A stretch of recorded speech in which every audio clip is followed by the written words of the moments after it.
In 1799, Congress passed the four Alien and Sedition Acts, which are really the closest we've ever come to a complete abridgment of freedom of speech and freedom of the press in this country.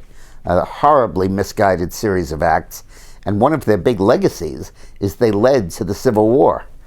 The acts began when the Federalists ran in 1798 for Congress under the Adams administration, John Adams.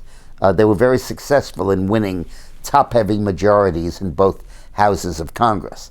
And that was because there was a tremendous degree of anger about the French, who were basically in a quasi-war with the United States, where they seized over 300 American ships, the French under Napoleon. And there was a great deal of war sentiment. And the Republicans, Jefferson's folks, were seen as pro-French, and the Federalists as anti-French.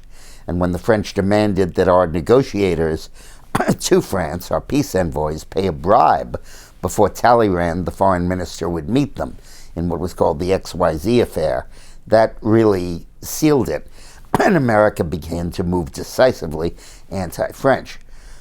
The Federalists, who were in control in Washington, used that outburst of anti-French feeling and patriotism to pass a series of laws which made it much more difficult for immigrants to vote, stretched out the period where someone would have to wait to be a citizen to 14 years, but more importantly, made it a crime to criticize the president or the government.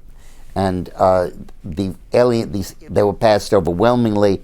Adams, to his everlasting disgrace, signed them, and then they prosecuted like crazy. Every major Republican Jefferson editor was prosecuted. Many of them were jailed. Congressman Matthew Lyons of Vermont was actually imprisoned, and there was a host of prosecutions that were awful.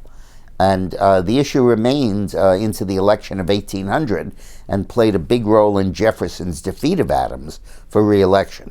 Under Jefferson, the laws were allowed to expire, and that was ended, but not before it did permanent damage.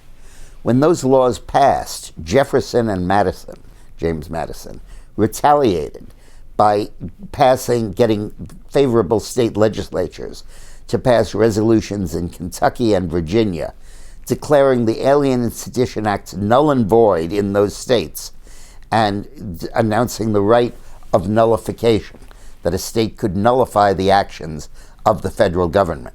Virginia, which Madison wrote, didn't go quite that far, but Kentucky, that Jefferson wrote, fully embraced the idea of nullification and even pointed at the idea of secession.